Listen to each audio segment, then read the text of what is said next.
తండ్రి మహిమ నేను పొందుకున్నాను అని యేసుక్రీస్తు చెబుతున్నాడు. అందుకోసమే బైబిల్ రాయబడింది, ఈయన నామములో ప్రతి మోకాలు, కొన్ని మోకాలు కాదండి, ప్రతి వారి మోకాలు వంగాల్సిన యేసుక్రీస్తు నామములో. ఎప్పుడంటే ఆయన మహిమ, అంటే శారీరకంగా ఆయన శరీరం మహిమ పొందడాన్ని నువ్వు చూస్తే, ఆయన మహిమ పొందినటువంటి శరీరంలో కనుక నువ్వు దగ్గరకు వస్తే, నువ్వు ఎవడైనా సరే, నువ్వు క్రైస్తవుడు కాకపోయినా, నువ్వు దేవుడు నమ్మనోడువైనా, నాస్తికుడైనా సరే, ఆ మహిమను చూస్తే నువ్వు ఆటోమేటిక్ అయ్యా నీకు స్తోత్రాలు చెప్పాల్సిందే.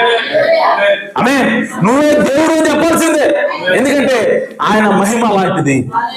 ఆమె దెయ్యాలు దేవుడు అంటే ఇష్టం లేకపోయినా యేసుక్రీస్తుని దేవుడు మహిమపరిచాడు కాబట్టి దెయ్యాలు ఏమంటున్నాయి, ప్రభువా మా దగ్గరికి ఎందుకు వచ్చావు అప్పుడే అంటున్నాయి. ఆమేన్. అలాగే యేసుక్రీస్తుని దేవుడు ఆల్రెడీ రెండోసారి మహిమ పరుస్తానని చెప్పాడు, పరిచాడు.